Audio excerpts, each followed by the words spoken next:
Primeira parte, capítulo 9. As revoluções do globo. Os cataclismos futuros. 11. Os grandes abalos da Terra ocorreram nas épocas em que a crosta sólida do planeta, em virtude da sua fraca espessura, quase não oferecia resistência à ebulição das matérias incandescentes que estavam em seu interior.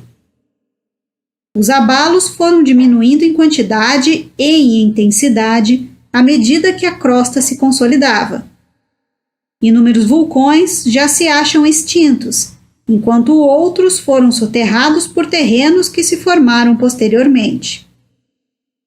Certamente que ainda poderão se produzir abalos locais por efeito de erupções vulcânicas, pelo surgimento de alguns vulcões novos ou em virtude de inundações repentinas em determinadas regiões. Algumas ilhas ainda poderão surgir do mar, enquanto outras serão por ele tragadas. Entretanto, o tempo dos cataclismos gerais que marcaram os grandes períodos geológicos já passou. A Terra adquiriu uma estabilidade que, apesar de não ser totalmente segura, coloca daqui para frente o homem ao abrigo das perturbações gerais, a menos que surjam causas desconhecidas, estranhas ao nosso globo, e que não poderiam ser previstas por nenhum meio. 12. Quanto aos cometas, estamos hoje plenamente convencidos de que a sua influência é mais salutar do que nociva, pois eles parecem destinados a revitalizar os mundos, se assim podemos nos exprimir. Os cometas trazem os princípios vitais que eles armazenam durante o seu deslocamento pelo espaço e na vizinhança dos sóis. Assim, eles seriam fontes de prosperidade ao invés de mensageiros de desgraças.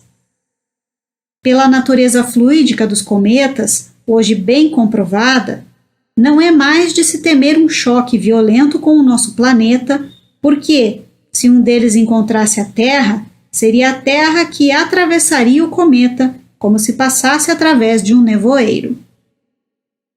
Menos temível ainda é a cauda que eles arrastam, visto que ela é o reflexo da luz solar na imensidão da atmosfera que os envolve. Tanto é assim que a cauda está sempre voltada para o lado oposto de onde o Sol se encontra, e muda de direção conforme a posição do cometa. Devido à rapidez com que o cometa se desloca, essa matéria gasosa também poderia formar uma espécie de cabeleira, semelhante ao rastro deixado no mar por um navio em marcha, ou à fumaça de uma locomotiva a vapor. Muitos cometas já se aproximaram da Terra sem lhe causar nenhum dano. Em razão da densidade desses astros, a Terra exerceu sobre eles uma atração maior do que os cometas exerceram sobre a Terra. Apenas resquícios de velhos preconceitos podem fazer com que a presença de um cometa inspire terror. Nota de Allan Kardec. O cometa de 1861 atravessou a órbita da Terra a uma distância de 20 horas. Portanto, a Terra esteve mergulhada na atmosfera do cometa, sem que daí resultasse qualquer acidente. 13. O choque da Terra com outro planeta também deve estar na relação das hipóteses impossíveis de se realizar. As leis que regem o movimento dos corpos celestes são regulares e invariáveis, tirando assim a possibilidade de semelhante encontro. Entretanto, a Terra terá um fim. Mas de que maneira? Isso ainda pertence ao domínio das hipóteses. A Terra ainda está longe da perfeição que pode alcançar e da velhice que lhe indicaria o seu declínio material.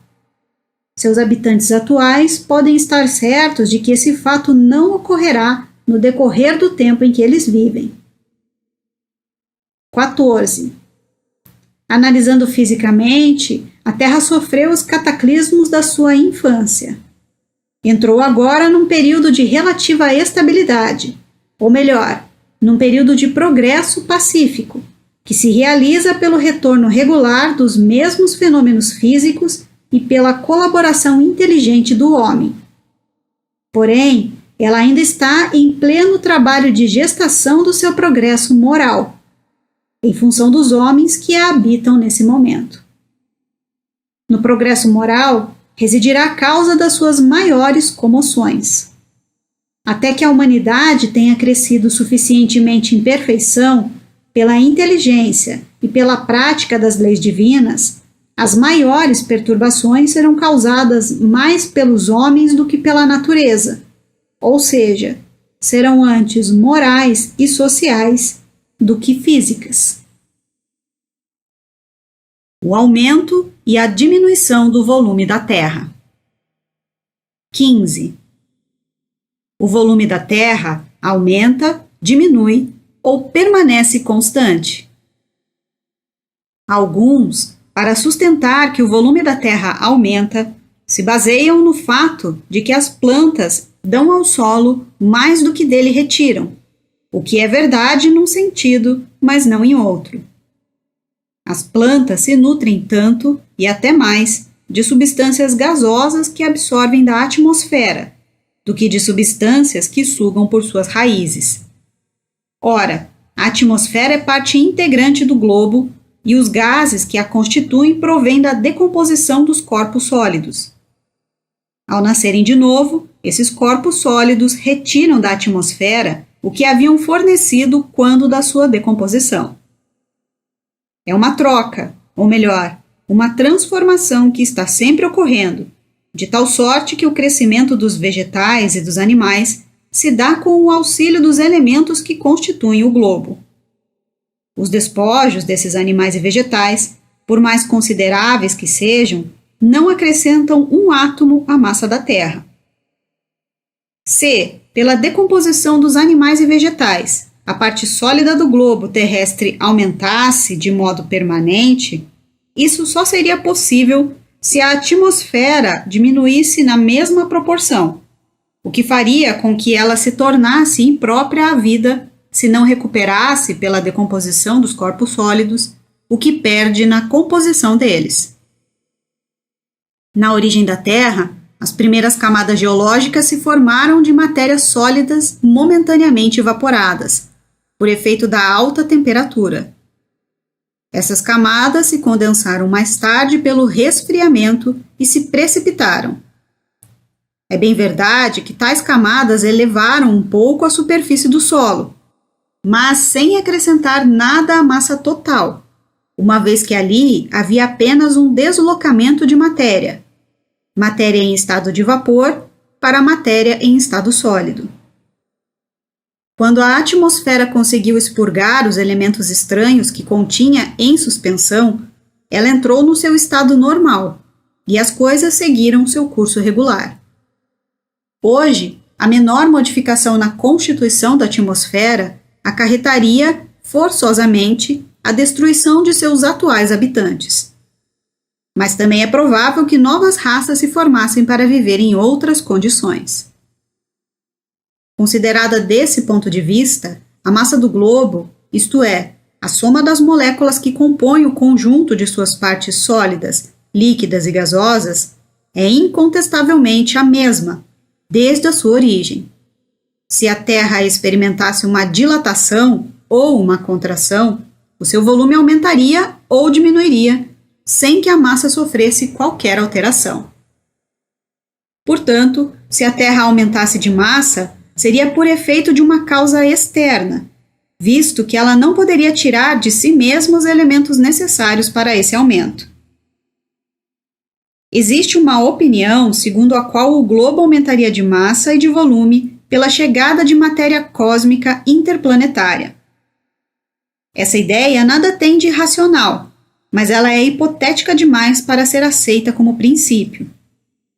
Trata-se apenas de um sistema combatido por sistemas contrários, sobre os quais a ciência ainda não se manifestou.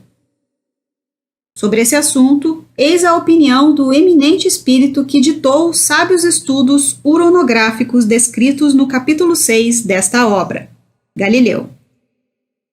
Os mundos se esgotam pelo envelhecimento e tendem a se dissolver para servir de elementos de formação para outros universos. Devolvem, pouco a pouco, ao fluido cósmico universal, que permeia o espaço, o que dele retiraram para se formar. Além disso, todos os corpos se desgastam pelo atrito. O movimento rápido e incessante do globo, através do fluido cósmico universal, tem por efeito diminuir constantemente a sua massa, mesmo que a mudança não possa ser percebida num determinado intervalo de tempo. Em minha opinião, a existência dos mundos pode ser dividida em 3 períodos. Primeiro período, condensação da matéria, período durante o qual o volume do globo diminuiu consideravelmente, sendo que a massa permanece a mesma, e é o período da infância. Segundo período, contração e solidificação da crosta, surgimento dos germes e desenvolvimento da vida até o aparecimento de um tipo mais aperfeiçoado. Neste momento, o globo está em toda a sua plenitude. É a época da fase adulta. Ele perde, mas perde muito pouco os elementos que o constituem. Terceiro período, período de descrescimento material. À medida que os seus habitantes progridem espiritualmente, o planeta passa ao período de descrescimento material. Ele perde substância não só em consequência do atrito, mas também pela desagregação de suas moléculas, como uma pedra dura que, corroída pelo tempo, acaba reduzida a poeira. Em seu duplo movimento de rotação e translação, o globo entrega ao espaço parcelas fluidificadas da sua substância até o momento da sua dissolução completa. Entretanto, como o poder de atração é diretamente proporcional à massa e não ao volume, uma vez diminuída a massa do globo, também as suas condições de equilíbrio no espaço ficam modificadas.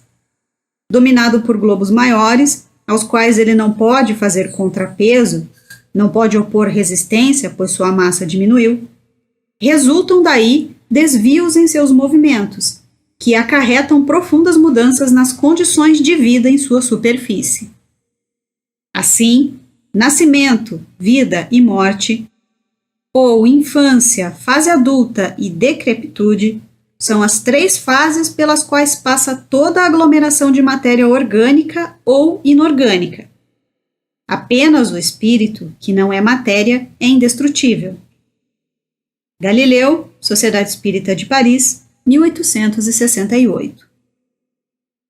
Nota de Allan Kardec. No seu movimento de translação em torno do Sol, a velocidade da Terra é de 400 léguas por minuto, 1.812 km por minuto ou 108.720 km por hora. A circunferência da Terra é de 9.000 léguas, 40.075 km. Assim, em seu movimento de rotação ao redor do seu eixo, cada ponto do Equador percorre 9.000 léguas, 40.075 km, em 24 horas, ou 6,3 léguas por minuto, 27,8 km por minuto. Capítulo 10. A gênese orgânica. A formação primária dos seres vivos. 1. Houve um tempo em que não existiam animais. Portanto, eles tiveram um começo. Cada espécie foi aparecendo à medida que o globo adquiria as condições necessárias para que elas existissem. Isso é um fato. A pergunta é: como se formaram os primeiros indivíduos de cada espécie? Compreende-se que, a partir de um primeiro casal, os indivíduos se multiplicaram. Mas de onde teria saído esse primeiro casal? Esse é um dos mistérios que dizem respeito ao princípio das coisas e sobre as quais apenas podemos formular hipóteses. Se a ciência ainda não pôde resolver completamente o problema, ela pode, pelo menos, encaminhá-lo para uma solução. 2. A primeira questão que se apresenta é esta: Cada espécie de animal se originou de um primeiro casal ou de vários casais criados ou, se preferirem, germinados, no caso dos vegetais, simultaneamente em diferentes lugares. A suposição de vários casais criados ao mesmo tempo é a mais provável, e podemos dizer que ela resulta da observação. De fato, o estudo das camadas geológicas confirma a presença em terrenos de mesma formação de um grande número de seres da mesma espécie, em pontos do globo muito afastados uns dos outros. Essa multiplicação tão generalizada e, de alguma forma, contemporânea, não teria sido possível com um único tipo primitivo. Por outro lado, a vida de um indivíduo, sobretudo a de um indivíduo recém-nascido, está sujeita a tantas adversidades que toda uma criação poderia ficar comprometida sem uma quantidade grande e diversificada de tipos, o que seria um descuido inadmissível por parte do soberano Criador. Aliás, se um tipo pôde se formar num determinado ponto, ele também poderia se formar em vários outros pontos, obedecendo às mesmas regras.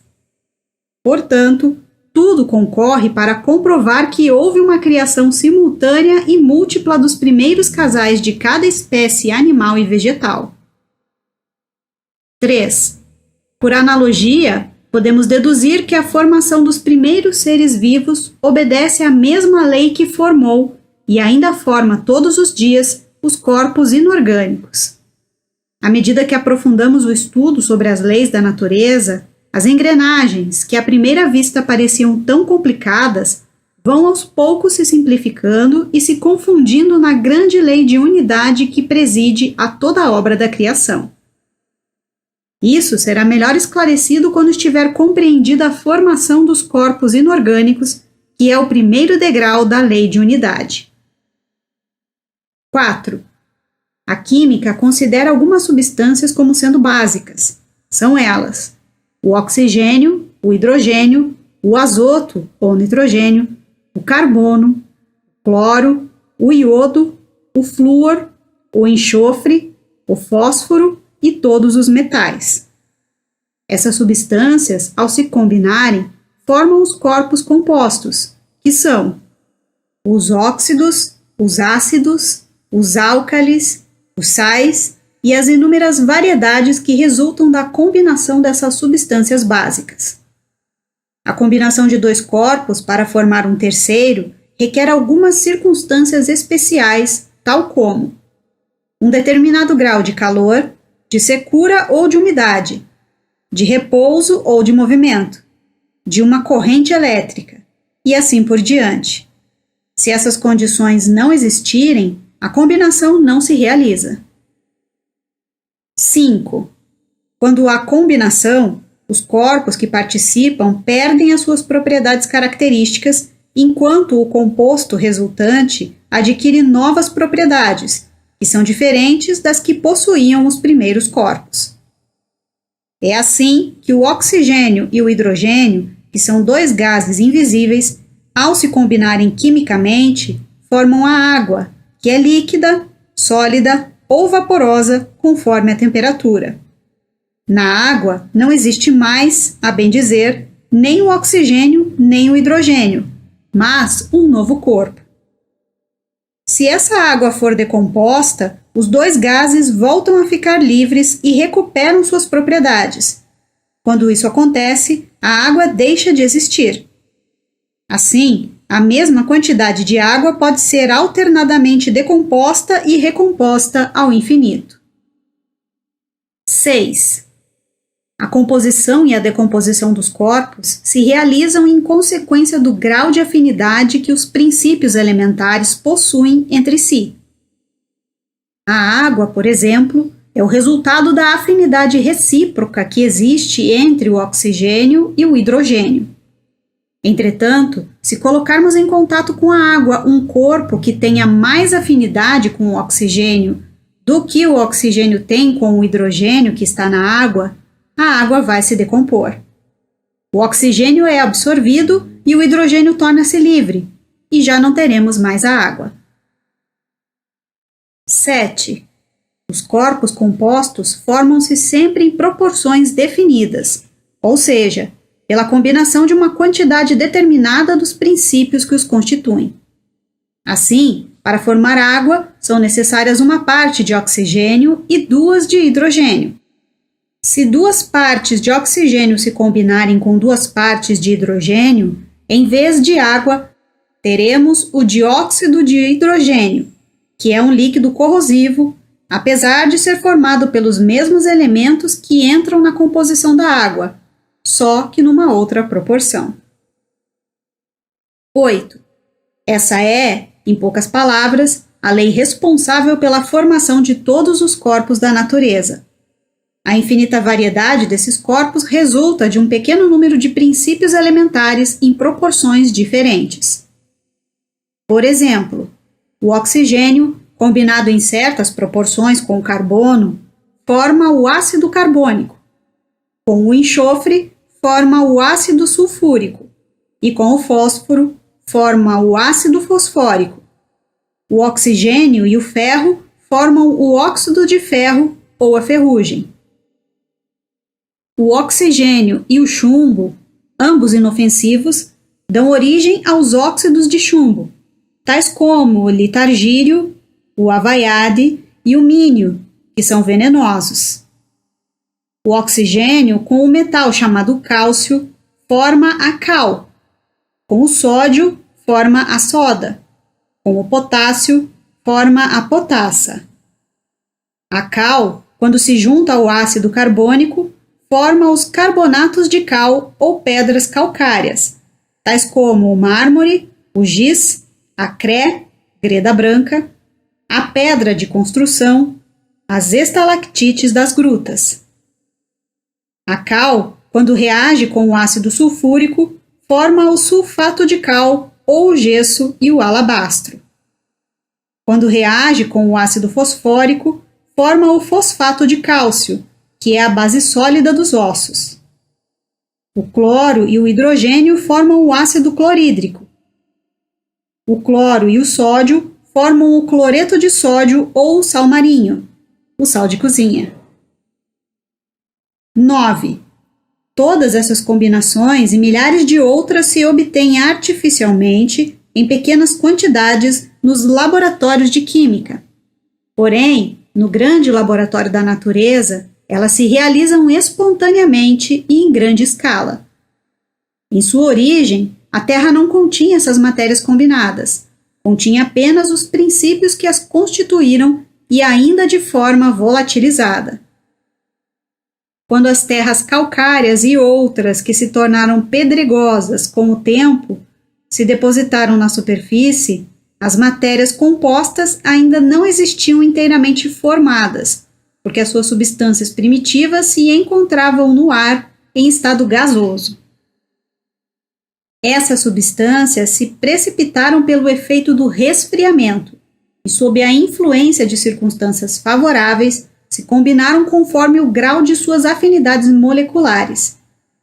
Foi então que se formaram as diversas variedades de carbonatos, de sulfatos, etc. No início, dissolvidas nas águas, mais tarde, depositadas na superfície do solo. Vamos supor que, por uma causa qualquer, a Terra voltasse ao seu estado primitivo de incandescência. Nesse estado, tudo entraria em decomposição e os elementos se separariam. Todas as substâncias que são passíveis de se fundir entrariam em fusão, e todas as que são voláteis se evaporariam. Entretanto, se ocorresse um segundo resfriamento, uma nova precipitação aconteceria e as antigas combinações se formariam novamente. 10. Todas essas considerações são importantes para mostrar o quanto a química era necessária para a compreensão da Gênese. Antes do conhecimento das leis da afinidade molecular, era impossível compreender a formação da Terra. A química contribuiu enormemente para esclarecer a questão de como a Terra se formou. O mesmo fizeram a astronomia e a geologia ao trazerem esclarecimento sobre outros pontos de vista. 11. Na formação dos corpos sólidos, um dos fenômenos mais notáveis é o da cristalização. Esse fenômeno consiste na forma regular que assumem certas substâncias ao passarem do estado líquido ou gasoso para o estado sólido. Essa forma, que varia de acordo com a natureza da substância, é geralmente a de sólidos geométricos, tais como o prisma, o romboide, que é um quadrilátero cujos lados iguais são paralelos, o cubo e a pirâmide. Todos conhecem os cristais de açúcar Candy, os cristais de rocha ou sílica cristalizada. Todos eles são prismas de 6 faces que terminam em pirâmide igualmente hexagonal. O diamante é carbono puro ou carvão cristalizado. Os desenhos que no inverno se produzem sobre as vidraças são devidos à cristalização do vapor de água durante o congelamento, sobre a forma de agulhas prismáticas. A disposição regular dos cristais deve-se à forma particular das moléculas de cada corpo. Essas partículas, infinitamente pequenas para nós, mas que nem por isso deixam de ocupar um certo espaço, são atraídas umas para as outras pela forma de atração molecular. Elas se arrumam e se justapõem segundo a exigência de suas formas, de modo que cada uma toma o seu lugar ao redor do núcleo ou centro de atração, para formar um conjunto simétrico. A cristalização só acontece depois de cumpridas algumas circunstâncias favoráveis, fora das quais ela não pode ocorrer. A temperatura e o repouso absoluto são condições essenciais. O calor muito forte mantém as moléculas afastadas, não permitindo que elas se condensem. A agitação impossibilita um arranjo simétrico e só permite a formação de uma massa confusa e irregular, tornando impossível a cristalização propriamente dita. 12. A lei responsável pela formação dos minerais é a mesma que preside à formação dos corpos orgânicos. A análise química mostra que os mesmos elementos que compõem as substâncias vegetais e animais também compõem os corpos inorgânicos. Desses elementos, os que desempenham o papel mais importante são o oxigênio, o nitrogênio e o carbono. Os outros elementos entram apenas como complemento. Assim como acontece no reino mineral, a diferença de proporções utilizada para combinar os elementos produz todas as diferentes substâncias orgânicas e suas diversas propriedades. Nos animais, os músculos, os ossos, o sangue, a bile, os nervos, a matéria cerebral, a gordura, etc. Nos vegetais, a seiva, a madeira, as folhas, os frutos, as essências, os óleos, as resinas, etc. Portanto, na formação dos animais e dos vegetais, não entra nenhum elemento especial que também não se encontre no reino mineral. 13. Alguns exemplos comuns serão úteis para que se compreenda a transformação que se realiza no reino orgânico somente pela modificação dos elementos que constituem as substâncias. No suco de uva não há vinho, nem álcool, mas simplesmente água e açúcar. Quando o suco fica maduro e as condições são propícias, ocorre um processo chamado fermentação. Pela fermentação, uma parte do açúcar se decompõe. O oxigênio, o hidrogênio e o carbono se separam e se combinam nas proporções necessárias para produzir o álcool. Assim, ao se beber o suco de uva, na realidade não se bebe álcool, pois ele ainda não existe. O álcool se forma das partes que constituem a água e o açúcar, sem que haja o acréscimo ou a perda de uma molécula sequer. No pão e nos legumes que comemos, com certeza não existe carne, sangue, ossos, bilis ou matéria cerebral. Entretanto, esses alimentos, ao se decomporem e se recomporem pelo processo da digestão, produzem as mesmas substâncias encontradas na carne, no sangue, etc. Isso ocorre apenas pela transformação dos elementos que constituem o pão e os legumes. Na semente de uma árvore não existem madeira, folhas, flores, nem frutos, e seria um erro infantil acreditar-se que a árvore inteira, sob a forma microscópica, se encontra dentro da semente. Na semente, quase não existem oxigênio, hidrogênio e carbono na quantidade necessária para formar sequer uma folha de árvore. O que existe na semente é um germe que brota quando encontra condições favoráveis. Esse germe se desenvolve em consequência dos sucos que retira da terra e dos gases que aspira do ar. Esses sucos, que não são a madeira, nem as folhas, nem os frutos, nem as flores, ao se infiltrarem na planta, formam a sua seiva, assim como os alimentos, ao serem ingeridos pelo animal, formam o seu sangue. Essa seiva, levada pela circulação a todas as partes do vegetal, conforme os órgãos por onde ela passa e onde sofre uma elaboração especial, se transforma na madeira, nas folhas, nos frutos, nas flores, assim como o sangue se transforma em carne, ossos, bilis e etc. Contudo, são sempre os mesmos elementos: oxigênio, hidrogênio, nitrogênio e carbono, combinados sobre diversas formas. 14. As diferentes combinações dos elementos para a formação das substâncias minerais, vegetais e animais só podem ocorrer quando os meios e as condições forem favoráveis.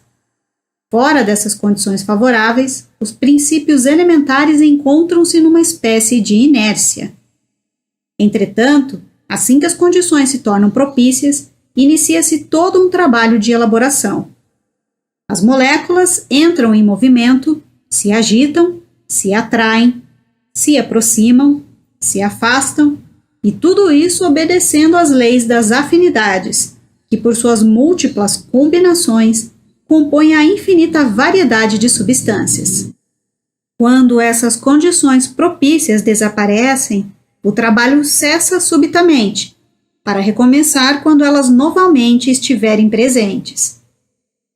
É assim que a vegetação cresce com exuberância, encontra dificuldade em crescer, cessa o seu crescimento e volta a crescer novamente sob a ação do calor, da luz, da umidade, do frio ou da seca. É pelo mesmo motivo que uma planta se desenvolve num clima ou num determinado terreno e murcha e morre em climas e terrenos adversos. 15. O que se passa diariamente sobre os nossos olhos pode nos dar uma ideia do que se passou na origem dos tempos, porque as leis da natureza não sofrem variações. Os elementos que constituem os seres orgânicos e inorgânicos são os mesmos. Uma vez que nós vemos esses elementos todos os dias, sob certas circunstâncias, formando pedras, plantas e frutos, podemos concluir daí que os corpos dos primeiros seres vivos, assim como as primeiras pedras, se formaram pela reunião das moléculas elementares em virtude da lei das afinidades. Tão logo as condições de vitalidade do globo se tornaram propícias a esta ou aquela espécie. A semelhança que existe na forma e nas cores entre os indivíduos de cada espécie pode ser comparada à semelhança que existe na forma de cada espécie de cristal. As moléculas, ao se reunirem sob a ação da mesma lei, produzem conjuntos semelhantes. O princípio vital. 16. Ao dizermos que as plantas e os animais são formados dos mesmos princípios que formam os minerais, estamos falando em sentido exclusivamente material, visto que estamos nos referindo apenas ao corpo. Sem falar do princípio inteligente, que é uma questão à parte. Existe na matéria orgânica um princípio especial, invisível, e que ainda não pode ser definido. é o princípio vital. Esse princípio, que é ativo no ser enquanto ele está vivo, extingue-se depois da sua morte. Mas nem por isso ele deixa de dar para as substâncias orgânicas propriedades características que as distinguem das substâncias inorgânicas. A química, que decompõe e recompõe a maior parte dos corpos inorgânicos, também conseguiu decompor os corpos orgânicos. Entretanto, jamais conseguiu reconstituir sequer uma simples folha morta. Isso é uma prova evidente de que existe nos seres orgânicos alguma coisa que não existe nos seres inorgânicos. 17. Será que o princípio vital é alguma coisa diferente das demais e que por isso tem existência própria? Ou será que ele faz parte do fluido cósmico universal, que é o único elemento gerador de todas as coisas? Ou ainda, será que ele é apenas um estado especial, uma das modificações do fluido cósmico universal, pela qual esse fluido se torna o princípio da vida, assim como também se torna luz, fogo, calor e eletricidade? As questões se resolvem ao entender que o fluido cósmico universal é aquele que gera tudo, conforme comunicações dadas anteriormente no capítulo 6, Uranografia Geral. Mas, seja qual for a opinião que se tenha sobre a natureza do princípio vital, o certo é que ele existe, pois que seus efeitos são visíveis. Assim, podemos estar certos de que, na sua formação, os seres orgânicos assimilam o princípio vital que é necessário para que eles possam viver. Ou, se preferirem, podemos admitir que o princípio vital se desenvolve em cada indivíduo pelo efeito da combinação dos elementos, tal como se desenvolvem, em determinadas circunstâncias, o calor, a luz e a eletricidade. 18. A combinação do oxigênio, do hidrogênio, do azoto ou nitrogênio e do carbono, sem a presença do princípio vital, formaria apenas um mineral ou um corpo inorgânico. O princípio vital, ao modificar a constituição molecular desse corpo, dá a ele propriedades especiais. Em vez de uma molécula mineral, temos uma molécula de matéria orgânica. A atividade do princípio vital é mantida durante a vida pelo funcionamento dos órgãos, do mesmo modo que o calor é mantido pelo movimento de rotação de uma roda. Quando os órgãos deixam de funcionar com a chegada da morte, o princípio vital se extingue, assim como o calor também se extingue quando a roda deixa de girar. Entretanto, o efeito produzido pelo princípio vital sobre o estado molecular do corpo continua existindo mesmo depois da sua extinção, do mesmo modo que a carbonização da madeira persiste após a extinção do calor. Na análise dos corpos orgânicos, a química encontra os elementos que os constituem: o oxigênio, o hidrogênio, o nitrogênio e o carbono, mas é incapaz de reconstituir esses corpos, porque a causa, que é o princípio vital, já não existe mais. Assim, não existindo mais a causa, a química não consegue reproduzir o efeito, ao passo que consegue reconstituir uma pedra. 19. Vamos tomar como termo de comparação o calor produzido pelo movimento de uma roda, porque é um efeito comum, que todo mundo conhece e é mais fácil de ser compreendido. Entretanto, teria sido mais exato dizer que na combinação dos elementos para a formação dos corpos orgânicos, produzimos a eletricidade. Assim, os corpos orgânicos seriam verdadeiras pilhas elétricas que funcionariam enquanto os elementos dessas pilhas estivessem em condições de produzir eletricidade. Eis a imagem da vida. Quando as condições desaparecem, os elementos dessas pilhas deixam de funcionar. Eis a imagem da morte. Segundo essa maneira de ver, o princípio vital seria apenas uma espécie particular de eletricidade que vamos denominar de eletricidade animal. Durante a vida, essa eletricidade animal se manifesta pela ação dos órgãos.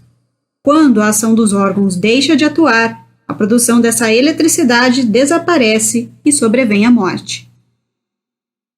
Observação: eletricidade animal. Atualmente, sabe-se que a eletricidade animal refere-se às células.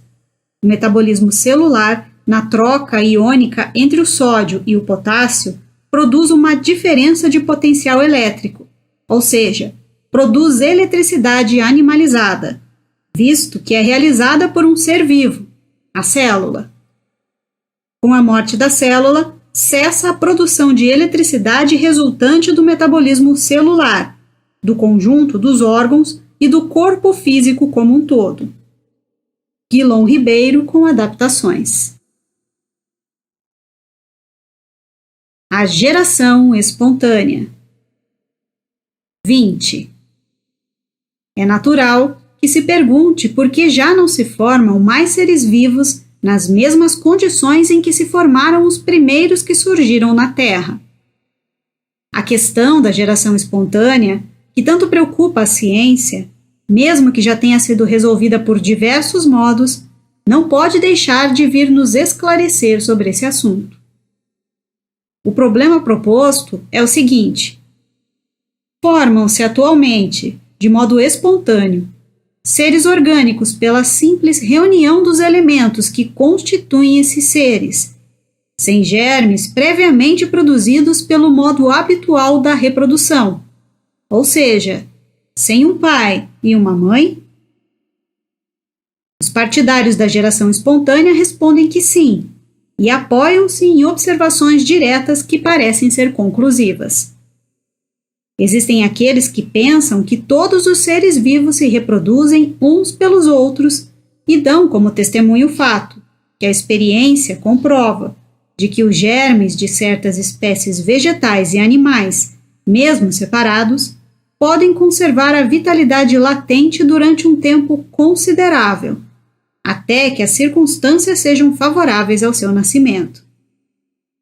Essa opinião deixa sempre em aberto a questão de como se formaram os primeiros tipos de cada espécie. 21.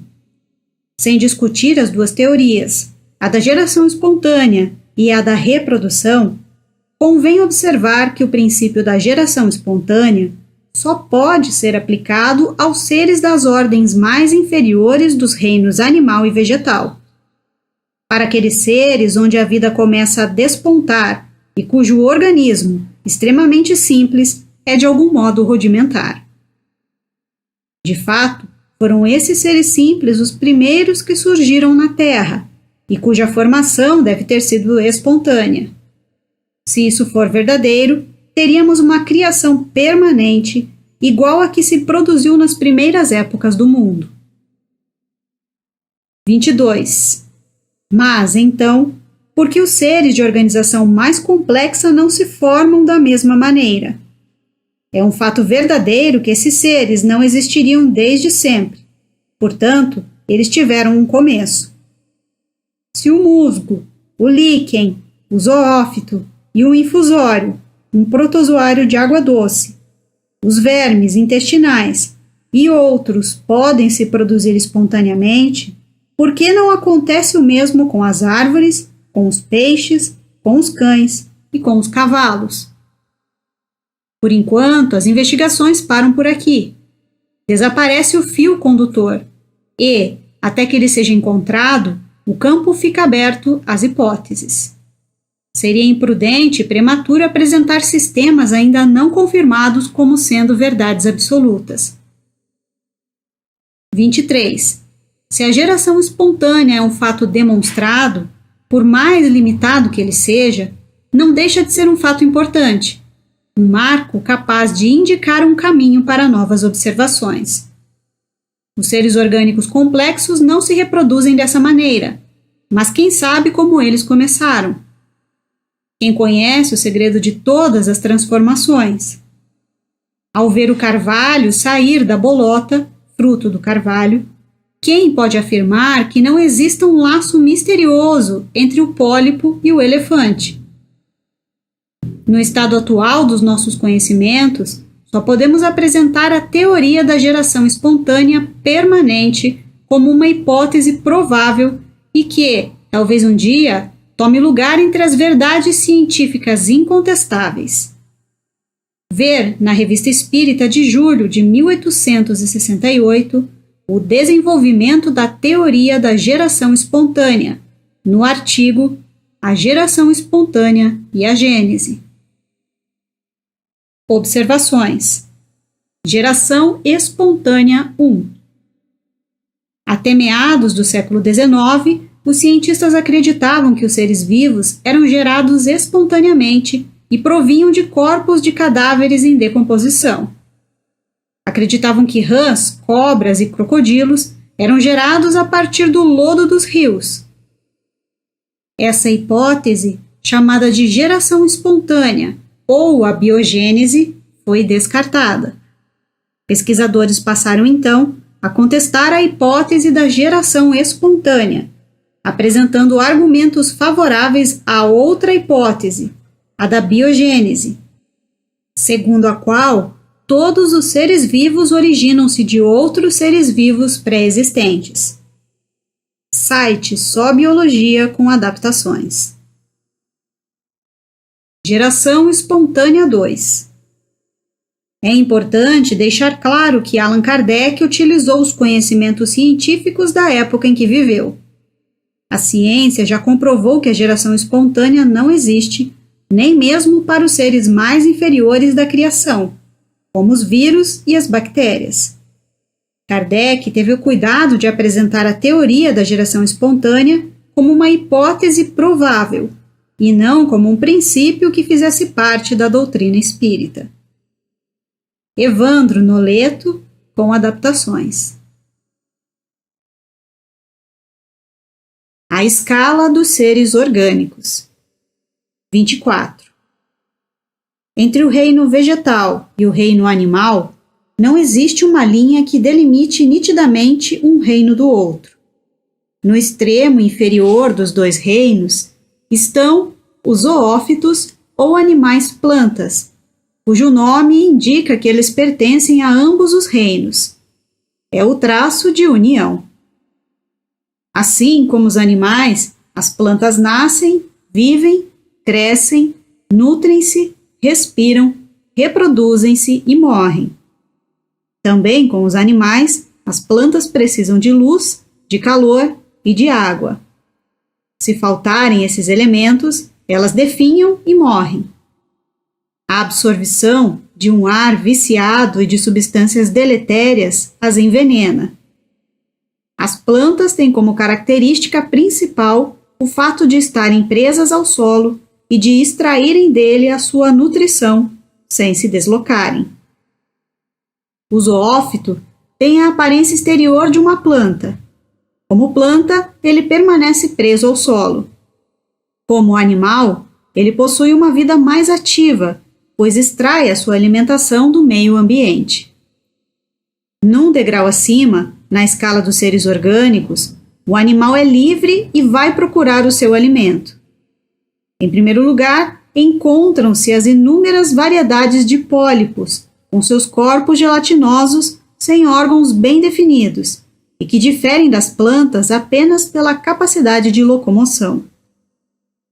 A classificação segue obedecendo a ordem do desenvolvimento dos órgãos, da atividade vital e do instinto. Em seguida, vêm os eumintos, ou vermes intestinais, os moluscos, que são animais carnudos sem ossos, alguns deles nus, como as lesmas e os polvos. Temos também outros moluscos providos de conchas, como o caracol e a ostra.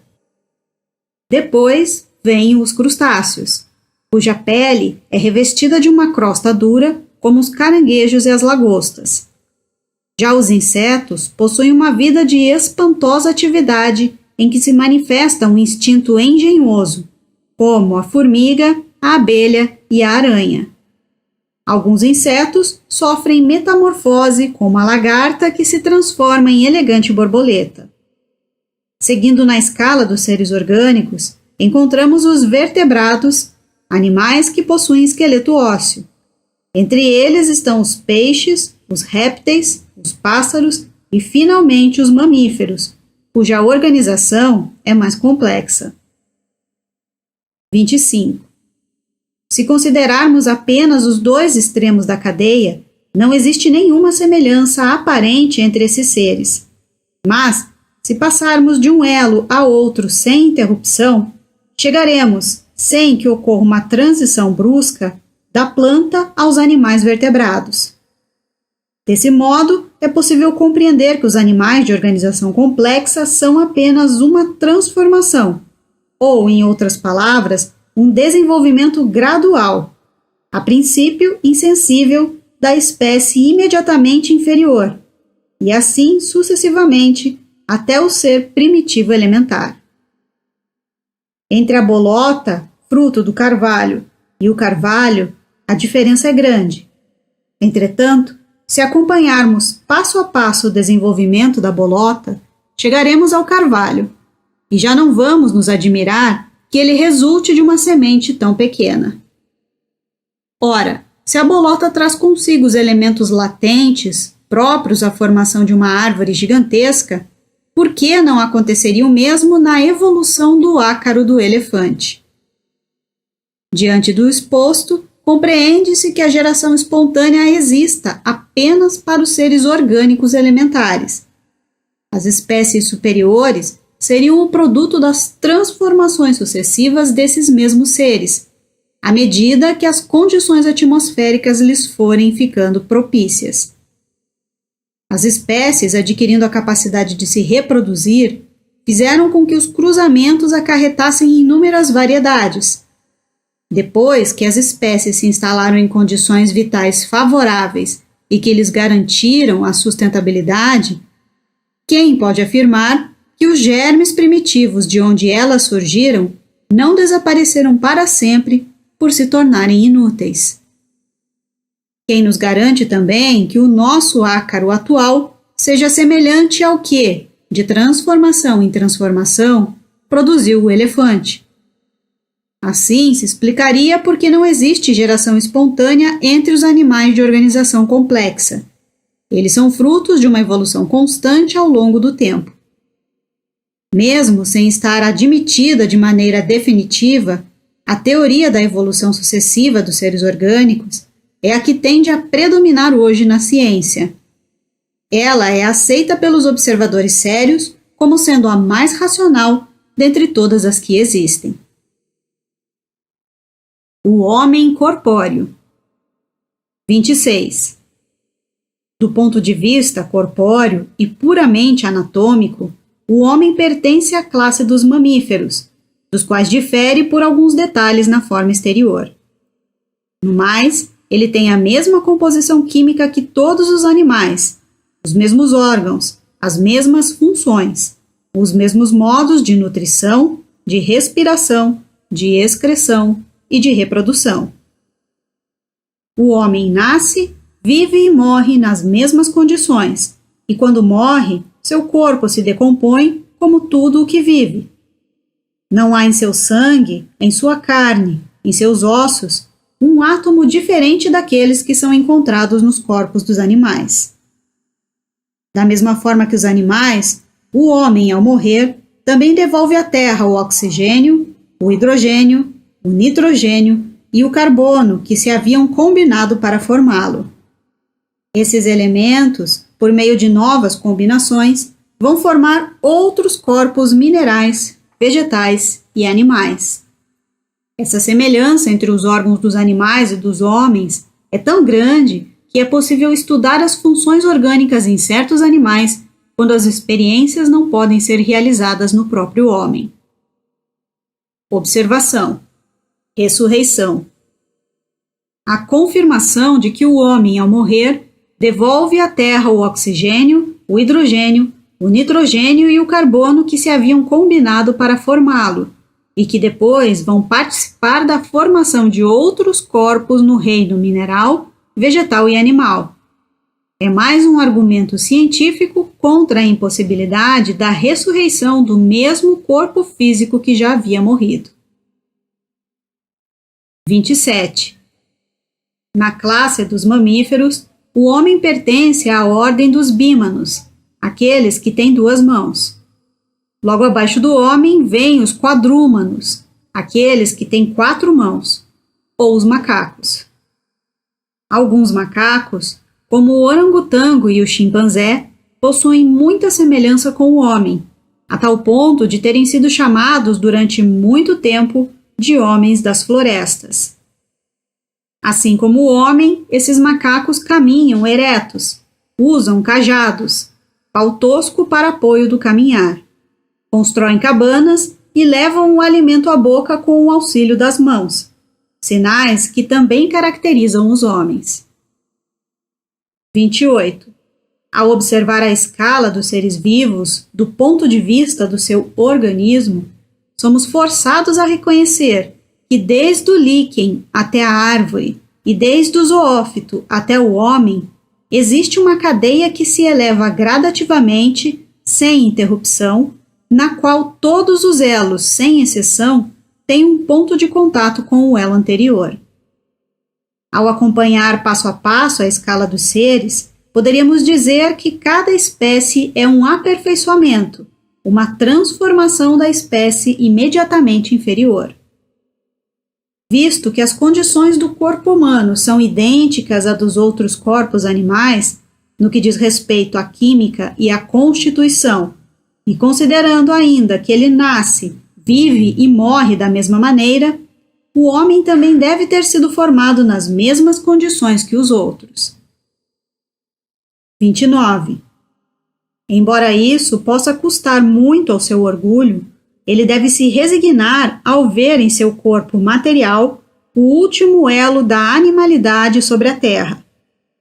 Aí está o argumento que não deixa dúvida sobre os fatos, e contra fatos é inútil protestar. Entretanto, quanto mais o corpo físico diminui de valor a seus olhos, mais aumenta a importância do princípio espiritual. Se o seu corpo o coloca ao nível do animal, o princípio espiritual o eleva a alturas incomensuráveis. Vemos o círculo onde o animal se detém, ou seja, onde ele não consegue ir adiante. Mas não vemos o limite a que pode chegar o espírito do homem. 30. Por essa descrição, os materialistas podem verificar que o espiritismo não teme as novas descobertas da ciência, nem a sua atitude positiva. Ao contrário, ele vai ao encontro delas porque possui a certeza de que o princípio espiritual, que tem existência própria, em nada pode sofrer com essas descobertas. O espiritismo marcha ao lado do materialismo no campo da matéria. Admite tudo aquilo que o materialismo admite, mas lá, onde o materialismo se detém, o espiritismo prossegue. O espiritismo e o materialismo são como 2 viajantes que partem do mesmo ponto e caminham juntos. Depois de percorrerem uma determinada distância, o materialismo diz: não posso ir mais longe. O espiritismo prossegue e descobre um mundo novo. Por que, então, o materialismo acusa o espiritismo de louco? Só porque, entrevendo novos horizontes, o espiritismo toma a decisão de transpor os limites que o materialismo julga por bem não ultrapassar? Cristóvão Colombo também não foi taxado de louco porque acreditava na existência de um mundo além do oceano? Quantos desses loucos sublimes que fizeram a humanidade avançar, a história não registra? Quantos desses homens tidos como loucos hoje recebem coroas depois de terem recebido lama? Pois bem, o espiritismo, esta loucura do século XIX, segundo aqueles que teimam em permanecer ligados às coisas da terra, nos revela um mundo novo, um mundo bem mais importante para o homem do que a América, uma vez que nem todos os homens vão à América, ao passo que todos, sem exceção, retornarão ao mundo dos espíritos e de lá voltarão para reencarnar no incessante intercâmbio de um mundo para o outro. Alcançando o ponto em que nos encontramos com relação à Gênese, o materialismo achou por bem se deter, enquanto o espiritismo prossegue em suas pesquisas no domínio da Gênese espiritual. Capítulo 11. A Gênese espiritual. O princípio espiritual. 1. A existência do princípio espiritual é um fato que, a bem da verdade, não precisa ser demonstrado, porque ele é uma verdade incontestável, assim como da existência do princípio material. O princípio espiritual se afirma pelos seus efeitos, assim como o princípio material também se afirma pelos efeitos que lhe são próprios.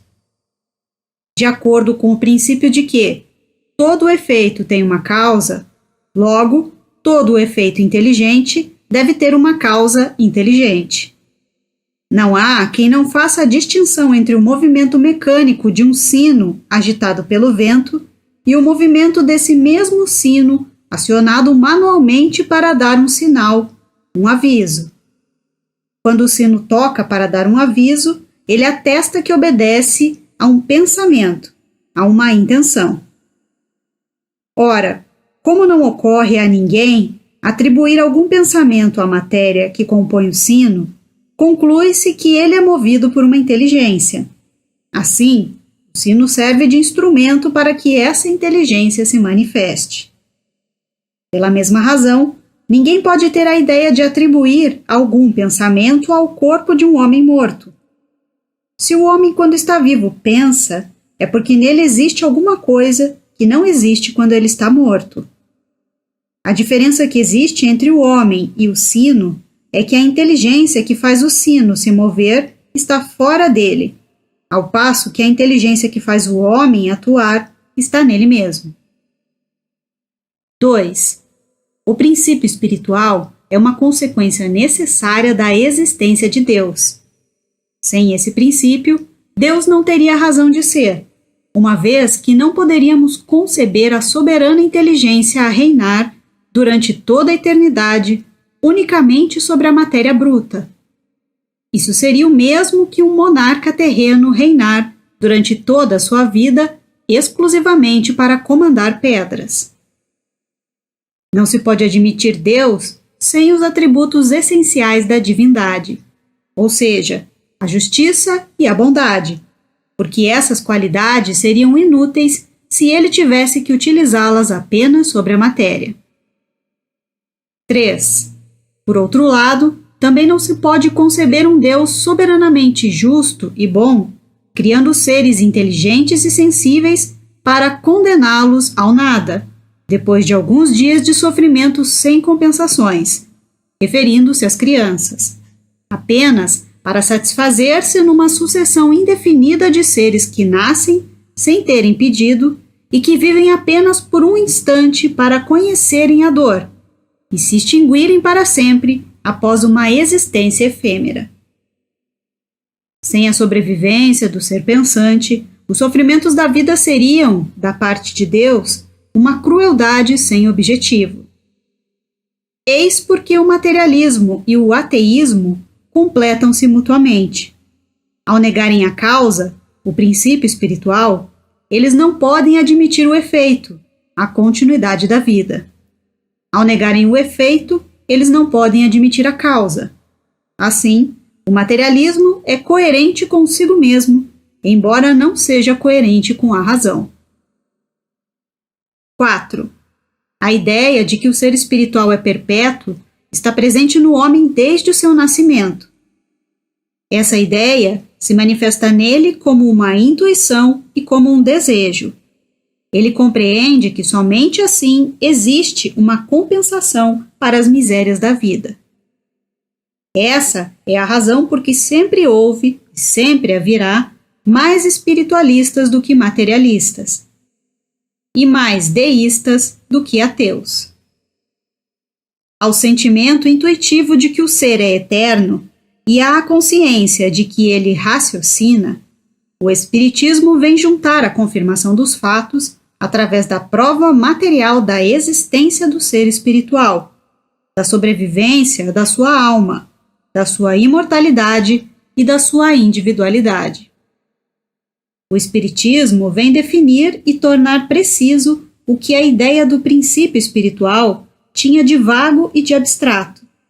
Ele nos mostra o ser inteligente agindo fora da matéria, seja durante a vida, encarnado num corpo, seja depois.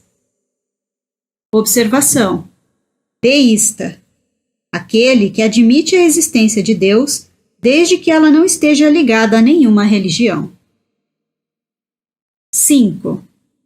O princípio espiritual e o princípio vital são a mesma coisa? Como sempre, vamos partir da observação dos fatos. Se o princípio vital fosse inseparável do princípio espiritual, até haveria alguma razão para confundi-los.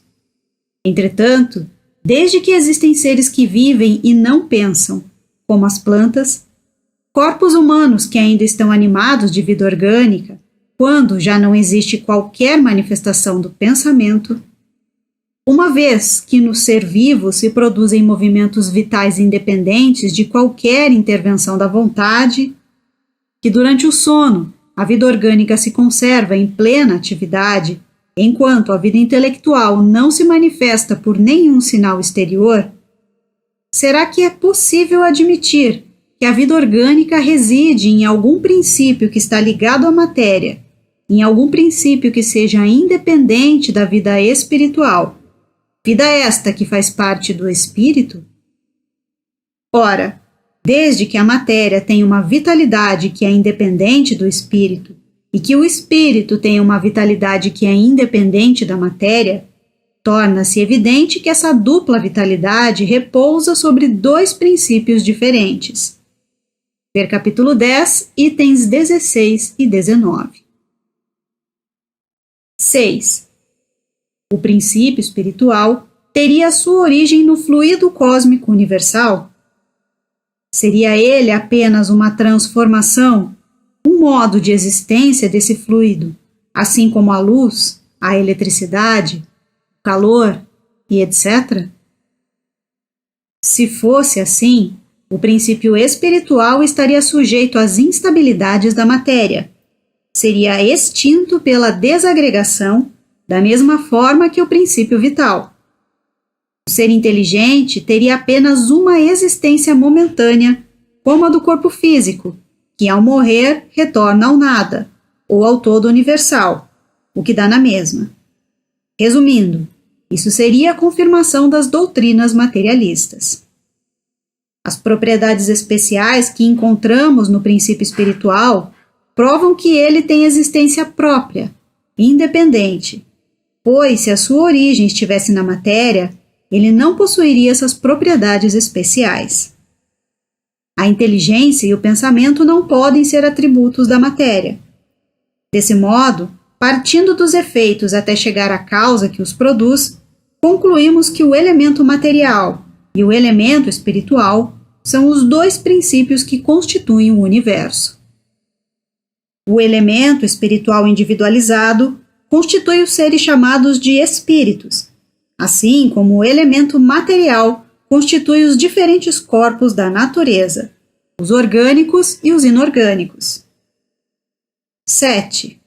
Admitindo a existência do ser espiritual e não podendo ele proceder da matéria, qual é a sua origem? Qual é o seu ponto de partida? Aqui, como em tudo aquilo que diz respeito à origem das coisas, acaba todo e qualquer meio de investigação. O homem só pode constatar o que existe. Sobre todas as outras coisas, ele apenas pode formular hipóteses. Deus não deixa o homem ter acesso a esse tipo de informação, nem mesmo pela revelação. Talvez porque esse conhecimento esteja fora do alcance da sua inteligência atual, ou talvez porque essa informação, no presente momento, possa lhe ser inútil ou prejudicial. O que Deus permite que os seus mensageiros digam ao homem e que ele próprio pode deduzir por si mesmo, partindo do princípio da soberana justiça, que é um atributo essencial da divindade, é que todos procedem do mesmo ponto de partida. Todos são criados simples e ignorantes, com igual aptidão para progredir pelas suas atividades individuais. Todos atingirão o grau de perfeição compatível com os esforços pessoais de cada um. Todos, sendo filhos do mesmo Pai, recebem a mesma atenção. Não existe um só que seja mais favorecido ou mais bem dotado do que os outros, nem dispensado do trabalho imposto aos demais para atingirem a meta. Observação. Revelação. É a denominação que se dá, de um modo genérico, para todo o conhecimento transmitido ao homem diretamente por um Deus ou por um agente, que pode ser um anjo, um santo, etc. 8. Deus cria mundos materiais desde toda a eternidade, como cria seres espirituais também desde toda a eternidade. Se não fosse assim, os mundos materiais não teriam nenhum objetivo de existir. Seria muito mais fácil conceber os seres espirituais sem os mundos materiais, do que os mundos materiais sem os espíritos. Cabe aos mundos materiais fornecer os elementos necessários para que os seres espirituais desenvolvam as suas inteligências. 9. Progresso é a condição normal dos seres espirituais. A perfeição relativa é a meta a qual todos devem atingir. Ora, uma vez que Deus tem criado desde toda a eternidade, devem existir seres que já atingiram o ponto culminante da escala. Antes que a Terra existisse, inúmeros mundos já tinham sucedido a outros mundos. E, quando a Terra saiu do caos em que seus elementos se encontravam, o espaço já estava povoado de seres espirituais em todos os graus de adiantamento, desde os que começavam a vida até aqueles que, desde toda a eternidade, já se encontravam entre os espíritos puros, vulgarmente chamados de anjos. A união do princípio espiritual com a matéria. 10. É necessário que o espírito possa atuar sobre a matéria, uma vez que ele vai trabalhar nela para desenvolver as suas faculdades. Essa é a razão pela qual ele vem habitá-la, como o lenhador habita a floresta. A matéria deve ser ao mesmo tempo o objetivo do espírito e o seu instrumento de trabalho. Deus, em vez de unir o espírito à pedra rígida, criou para o seu uso corpos organizados, flexíveis, capazes de receber todos os impulsos da sua vontade e de se adaptar a todos os seus movimentos. Portanto, o corpo é, ao mesmo tempo, o envoltório e o instrumento pelo qual o espírito se manifesta. À medida que o espírito adquire novas aptidões, ele se reveste de um corpo mais apropriado ao tipo de trabalho que lhe cabe executar. O mesmo acontece com o trabalhador que recebe instrumentos menos grosseiros assim que adquire condições de executar um trabalho mais delicado. 11. Para ser mais exato, é preciso dizer que é o próprio espírito que modela o seu envoltório, o corpo físico, e o torna apropriado às necessidades da sua nova encarnação. Ele aperfeiçoa, desenvolve e completa o organismo à medida que sente a necessidade de manifestar novas faculdades, ou seja, ajusta-o de acordo com a sua inteligência. Deus fornece ao espírito os materiais e cabe a ele empregá-los. É assim que as raças mais adiantadas têm um organismo, ou melhor, um aparelho cerebral mais aperfeiçoado do que as raças primitivas. Por aí, também se explicam os traços próprios que o caráter do espírito imprime à sua fisionomia e às linhas do seu corpo.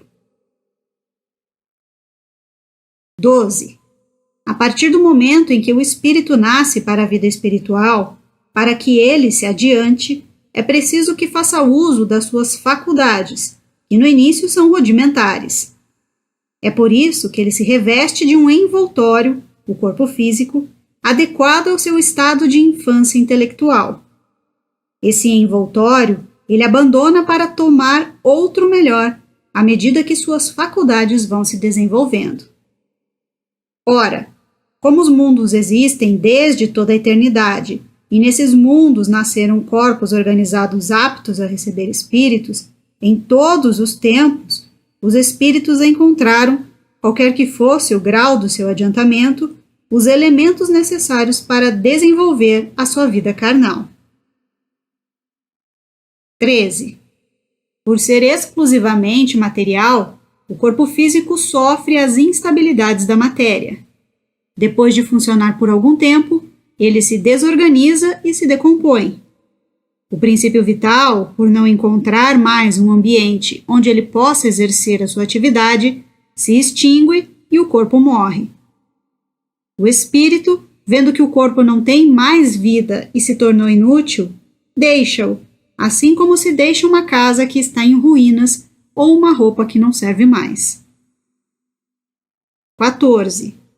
Portanto, o corpo físico é apenas um envoltório destinado a receber o espírito, e para ele pouco importa a origem desse corpo e os materiais que foram utilizados para sua composição. Sendo o corpo do homem uma criação especial ou não, ele é formado pelos mesmos elementos que compõem o corpo dos animais. É animado pelo mesmo princípio vital, aquecido pelo mesmo fogo, iluminado pela mesma luz, e está sujeito às mesmas instabilidades da matéria e às mesmas necessidades. Essa é uma verdade sobre a qual não há contestação. Se considerarmos apenas a matéria, sem levar em conta o espírito, nada existe que diferencie o homem do animal. Entretanto, tudo muda de aspecto quando se estabelece a distinção entre a habitação e o habitante. Um nobre senhor, estando numa choupana ou vestindo as roupas de um camponês, não deixa de ser um nobre senhor. O mesmo acontece com o homem. Não é o corpo de carne que o eleva acima do animal e faz dele um ser à parte, mas o ser espiritual que existe nele, ou melhor, o seu próprio espírito. A hipótese sobre a origem do corpo humano. 15.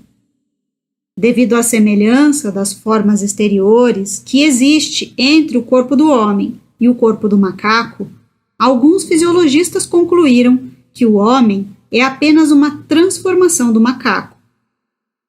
Não há nisso nada de impossível e nem pode afetar a dignidade do homem. Os corpos dos macacos poderiam muito bem ter servido de vestimenta aos primeiros espíritos humanos que vieram encarnar na Terra e eram pouco adiantados. Essa vestimenta era mais apropriada às necessidades do homem e mais adequada ao exercício de suas faculdades do que o corpo de qualquer outro animal. Em vez de se fazer para o espírito um corpo especial, ele teria achado um corpo já pronto. Utilizou então o corpo do macaco sem deixar de ser um espírito humano, assim como algumas vezes o homem se veste com a pele de certos animais sem deixar de ser homem. É preciso ficar claro que aqui se trata apenas de uma hipótese. De modo algum, estamos trazendo essa ideia como princípio. Ela está sendo apresentada somente para mostrar que a origem do corpo em nada prejudica o espírito, que é o ser principal. A semelhança do corpo do homem com o do macaco não significa que o seu espírito tenha que ser igual ao do macaco. 16. Admitindo-se essa hipótese, podemos dizer que, pela influência da atividade intelectual do homem, o seu envoltório, o corpo físico, se modificou, se embelezou nos detalhes, conservando a forma geral do conjunto. Os corpos, melhorados pela procriação, se reproduziram nas mesmas condições, semelhante ao que acontece com as árvores enxertadas. Esses corpos deram origem a uma espécie nova, que pouco a pouco se afastou do tipo primitivo à medida que o espírito foi progredindo. O espírito do macaco, que não foi aniquilado, continuou a procriar para o seu uso corpos de macaco, do mesmo modo que o fruto da árvore silvestre reproduz árvores silvestres. O espírito humano procriou corpos de homens que são variações do primeiro molde que ele utilizou. O tronco principal se bifurcou, o homem primitivo. Ele produziu uma ramificação que, por sua vez, também se tornou um tronco, o homem atual. Como não ocorrem transições bruscas na natureza, é provável que os primeiros homens que apareceram na Terra não se diferenciavam muito do macaco, nem pela sua forma exterior e nem pela inteligência. Em nossos dias ainda, existem selvagens que, pelo comprimento dos braços e dos pés, e também pela conformação da cabeça, possuem tanta semelhança com o macaco que só lhes falta serem peludos para que essa semelhança seja ainda maior.